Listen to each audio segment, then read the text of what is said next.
if I do a soil test, and does that pick up? Is that measuring the oxidized iron, or is that measuring, like, I guess, the available iron, or is there such a thing? Okay, it's not measuring either one. So I'm gonna assume that when you say take a soil test, and that, by the way, it's an excellent question.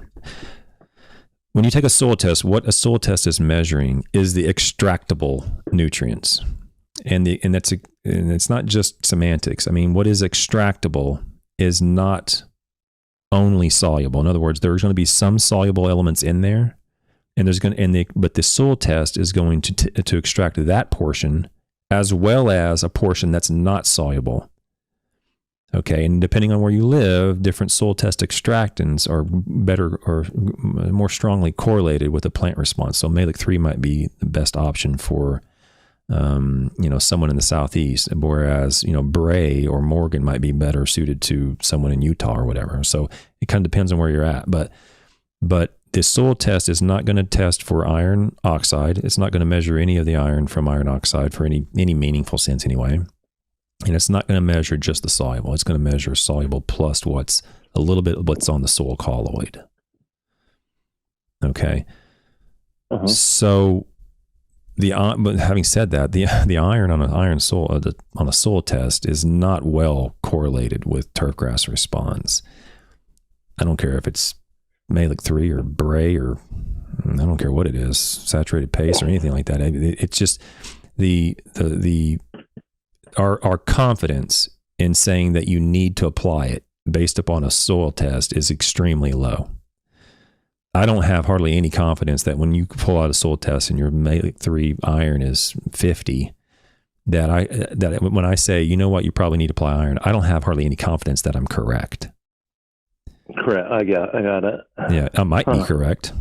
I might be, but my confidence is very, very low because I haven't seen any correlation between what that number is relative to what is necessary in order to meet a certain turfgrass color or quality. Those are all excellent questions. The reason why I ask is because I do an annual soil test. I just like to see where things are, how things move, I guess, from year to year. Okay. And I use a ton of iron, and I'm just surprised. I'm always like really like super lacking in iron, and I'm always doing iron. I know. I was grinning because I knew that's what you're going to say. Your iron's not going to move because the soil test isn't measuring oxidized iron. It's only measuring extractable iron, and you're not going to extract any iron from a Malic 3. Malic 3 is a weak acid. I mean, it's not that strong. I don't know what the pH. I can't remember the pH off the top of my head, but it's not that strong of an acid. And the EDTA in it is only going to is the component of the extractant intended to extract micronutrients. The value of Malic 3 is really in its ability to better correlate with micronutrients. So, and it has other additional components to the extractant that perform that function compared to Malic 1. But for iron, it's not going to really extract any of that because all of it's oxidized. I mean, iron is going to oxidize extremely fast once it hits the soil. And so when you apply an acid, or in this case, an acid and a chelate in the extractant solution, there's a chelate, it's going to pull some of that micronutrient out. Well, all the iron's already oxidized. Well, not all of it, but a huge portion of it is. I mean, a large majority of the iron is not in a form that is going to ever be available to the plant. Okay. I'm speaking pragmatically here to some degree. I mean, I understand scientifically there's going to be something there, but the majority of the iron that the plant's going to take up is going to take it up from the rhizosphere, the area around the root that is in intimate contact with the soil. Those strategies that the plant uses, the exudation of phytosoderophores or chelates and the exudation of hydrogen ions to lower that pH and reduce that Fe3 down to Fe2, that little rhizosphere little bitty sliver of space between the root and the soil, that's where the iron is taken up. And that's a function of the plant, not a function of the soil iron. The plant is actually performing that function. That's how plants survive. I'm going to go over that in a few weeks on a soil pH article I'm going to go over. In fact, I might go over it next Wednesday. So plants take up the iron from their hard work, basically. So whatever's in the soil, it could be 50 parts per million, it could be 5,000 parts per million, whatever. But the plant, for the most part, is going to provide the major interaction, the major function in terms of taking up the iron, because it's going to do that through exudation of natural chelates, or a reduction in the soil pH right around the root to where it solubilizes some of that iron and gets it taken up. Yeah. So I wouldn't worry too much about iron on the soil test. Yeah. I worry less and less about the soil test. I think it's over promoted. You and I can be friends. Yeah. Yeah. We are friends.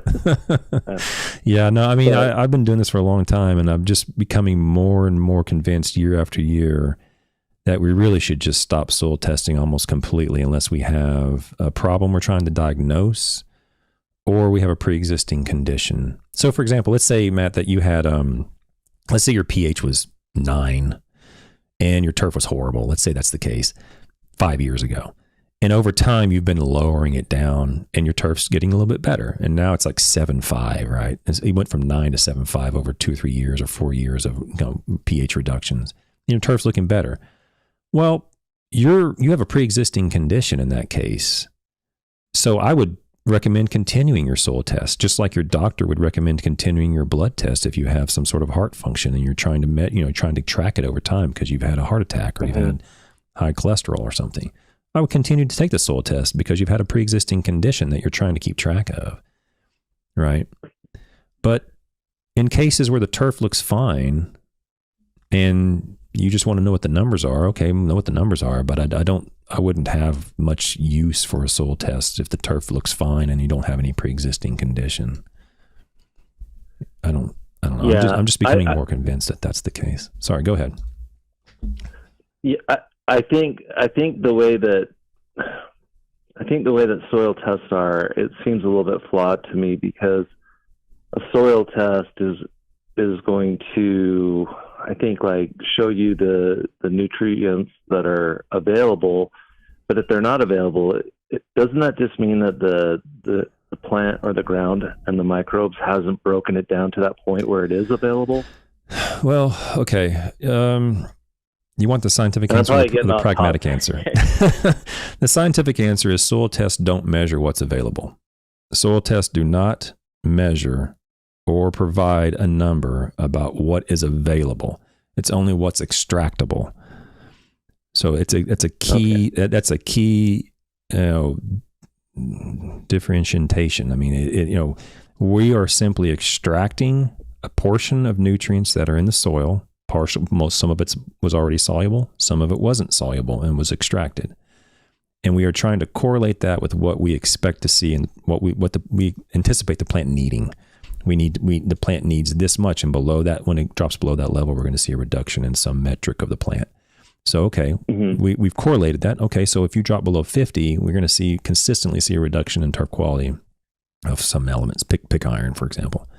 Well, if I saw any evidence to support that in the literature that was in any way consistent, then I would have some confidence that the number should be 50. Anything below 50, I would recommend an application. So it's not available and it's not soluble. It's extractable. So having said that, the question was more more related of, like, what was the salt? What were you saying? Available? Does it eventually break it down? Like the microbes, if something like iron, what's iron? Fe3? Yeah, well, Fe3. It depends on the species of iron. Fe3, Fe2. Yeah. So if it starts to break off those extra, is it? I don't know what it protons, is. Protons. Yeah. It starts. Yeah. Then as it breaks that down to like an Fe2 or an Fe1, that's when it becomes more available, correct? Yeah, yes. I mean, generally speaking, first of all, I want to make sure everybody's clear on this. I am not a specialist in iron in the soil or the plant. I don't, if someone's listening to this, if Dr. Lindsay's listening to this, or Dr. McBride's listening to this, I don't even know if they're still alive, but they're going to be rolling in their grave listening to me say something about iron. But I'm not a specialist in iron, but the plant, for as best we can tell, takes up most of it, the iron. as the Fe2 form. Okay. Once it gets into the plant, it's a whole nother thing that goes on there. Okay. But yes, the Fe2 is generally the form that's taken up. It's the more soluble form between Fe3 and Fe2. Fe3, however, is generally the species that's most prevalent in the soil. It needs to be reduced down to Fe2. The majority of cases that happens, or the majority of the mechanism that how that occurs, is not from soil per se. It's from the plant, or in ligands as well. Organic ligands in the soil can reduce that down as well to Fe2. But it's the plant. The plant is performing a function right at the root surface that's reducing that from Fe3 to Fe2. So it's not the microbes that are providing some sort of function with iron in terms of, well, I mean, I can't say that. There's going to be some effect there. But with iron, it's primarily from the ligand interaction in the soil, the interaction with the dissolved oxygen in the soil, and the interaction at the root surface. Those three things are constantly in conflict with each other. Oxygen is oxidizing the iron, the ligands are reducing the iron, and the root is reducing the iron right near the root surface. So all that stuff's going on to provide the iron that gets taken up by the plant. So with relation to soil testing, we're soil testing and extracting a component of iron from the soil.